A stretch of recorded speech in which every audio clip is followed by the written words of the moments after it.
আসসালামু আলাইকুম, কেমন আছেন সবাই? আশা করি সবাই ভালো আছেন। আল্লাহর রহমতে আমি নিজেও ভালো আছি। তবে যে আজকে একটা বিষয় সেটা হচ্ছে শেয়ার করতে চাচ্ছি।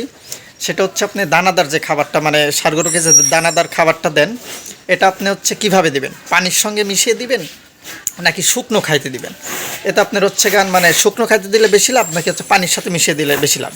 তো একটা কাজ করবেন, আমি একটা জিনিস দেখাচ্ছি আপনাকে, সেই জিনিসটা মানে দেখেন পানিতে দিলে কি হতে পারে আর হচ্ছে শুকনো দিলে কি হতে পারে। এই দেখেন একটা জিনিস, সেটা হচ্ছে আপনি যদি পানিতে মিশাই দেন, আমি আজকে দেখানোর জন্য আর কি পানিতে মিশাই দিয়েছি আর কি। পানিতে মিশাই দিলে আপনি হচ্ছে গরু সম্পূর্ণ পানিটা খেয়ে ফেলবে এবং হচ্ছে এর ভিতরে আর কি যেটা থাকে, এই দেখেন এর ভিতরে যে জিনিসটা থাকে, অর্থাৎ আপনি হচ্ছে মানে যত মানে দানাদার খাবারের মধ্যে যত রকম প্রোটিন থাকে আর কি, এই জিনিসটা হচ্ছে সম্পূর্ণ এই যে তলাতে, অর্থাৎ ওকে যে খাবার পাত্রে দেন, অর্থাৎ আপনি চারিতে দেন অথবা গাবলায় দেন, মানে যেটাতেই দেন আপনি খাবার পাত্রের নিচে গিয়ে এটা হচ্ছে জমা হয়।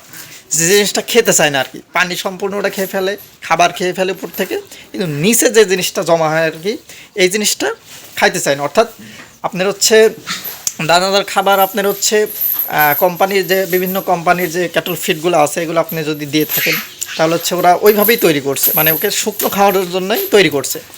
আর আপনার হচ্ছে এই জিনিসটা যদি এই দেখেন যত রকমের ভিটামিন আছে মানে সবগুলো নিচে গিয়ে জমা হয়েছে আর কি। এই দেখেন আমার হাতে দেখতে পাচ্ছেন, আর চারিতেই দেখেন, এই দেখেন অবস্থা, মানে এটা আপনি খাবে না, সহজে খাইতে চাবে না। এর জন্য আপনি যে কাজটা করবেন, অনেক গরু পানি খাইতে চায় না, সেক্ষেত্রে আপনি করতে পারেন হচ্ছে চিটা গুড় আছে যেটা, এই মিষ্টি গুড় যেটা আছে, আপনি হচ্ছে এটার সঙ্গে পানি খাওয়াইতে পারেন। আর দানাদার খাবারটা আপনি হচ্ছে অবশ্যই মানে শুকনা খাওয়ানোর চেষ্টা করবেন আর কি। সেক্ষেত্রে যদি খাইতে না চায় আপনি হালকা পানি দিতে পারেন, সম্পূর্ণ একদম মানে 20 লিটার 30 লিটার পানির মধ্যে না দিয়ে হালকা একটু পানি দিয়ে ওকে খাওয়াতে পারেন। আর পানিটা পর্যাপ্ত পরিমাণে অবশ্যই দিবেন, সেটা হচ্ছে আলাদা খাওয়াবেন। তো সবাই আপনি কিভাবে খাওয়ান দানাদার, মানে এখন পর্যন্ত কিভাবে খাওয়াচ্ছিলেন সেটা অবশ্যই কমেন্টে জানাবেন।